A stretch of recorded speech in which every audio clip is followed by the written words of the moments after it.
अब काजा, हृदय राखी कौशलपुर राजा। वो संदेश दे रही है हनुमान जी, जहां भी जाओ कोई भी काम करो तो पहले हृदय में राम जी को धारण करो। और भोग नगरी में, बोलो राधे, भोग नगरी में तो कब जाना चाहिए? जब भगवान का स्मरण हो। हम लोग जो है प्रातः काल उठते हैं तो भोग नगरी में जाते हैं, पदार्थों को इकट्ठा करते हैं, बनाते हैं, दूसरों को खिलाते हैं, स्वयं खाते हैं, तो भोग नगरी में प्रवेश कर रहे हैं। इसलिए भगवान का स्मरण करना चाहिए। रात को सोने जा रहे हैं, वो भी एक भोग है, तो वहां जो है भगवान का स्मरण करके सोना चाहिए। एक आध्यात्मिक जो व्यावहारिक सूत्र ये कथा से प्राप्त होते हैं, इन व्यावहारिक सूत्रों को अपने जीवन में उतारा जा सकता है। प्रवासी नगर की जय सब काजा, हृदय राखी कौशलपुर राजा। कौशलपुर राजा भगवान श्री रामचंद्र को हर समय हृदय में धारण करो।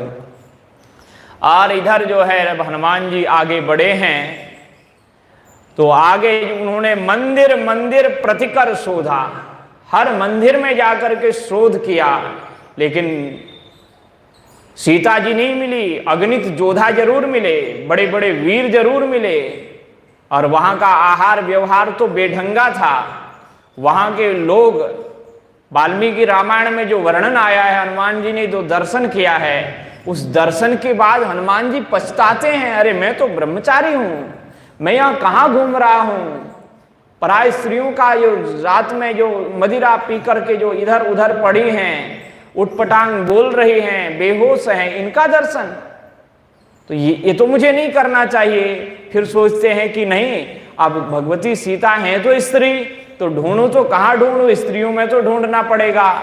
और भगवान की बड़ी कृपा है, मेरे में कोई विकार नहीं आया है। हनुमान जी ये चिंतन करते हैं और फिर देवताओं की स्तुति करते हैं वाल्मीकि रामायण में। और गोस्वामी कृत रामायण में विभीषण जी मिल जाते हैं प्रातःकाल, राम राम कहते सुमिरन कीना, वो राम राम करके सुमिरन कर रहे हैं, उठ रहे हैं, और उस समय वहां भेंट होती है। तो संत से तो बरबस जो है पहचान बना लेनी चाहिए। हनुमान जी ने कहा कि यही सन हट कर हूं पहचानी, साधु ते होई न कारज हानि।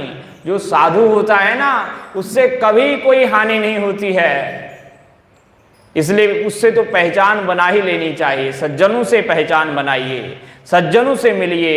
हनुमान जी सज्जन श्री विभीषण से मिले हैं और उन्होंने बताया है भगवान की प्रिय पत्नी भगवती सीता कहाँ हैं, तो स्थान का परिचय दिया, तो स्थान में गए हैं। वहाँ जाकर के रावण आदि आया, भगवती सीता को खूब धमकाया, लेकिन सीता जी ने उसकी एक न सुनी। तो ऐसे ही वो आता रहता था समय समय पर।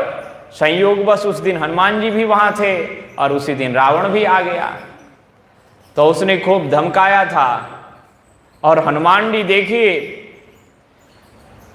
धैर्य भी धीरज सौरज धीरज जेहि रथ चाका, सौरज धीरज जेहि रथ चाका। देखो, सौरज और धीरज जेहि रथ चाका, जिस रथ का चाका सौरज और धीरज होगा, ये शौर्य कितना आवश्यक है। सौरज धीरज जेहि रथ चाका, तो ये जो चक्के हैं धर्म के, रथ के, ये बड़े आवश्यक हैं।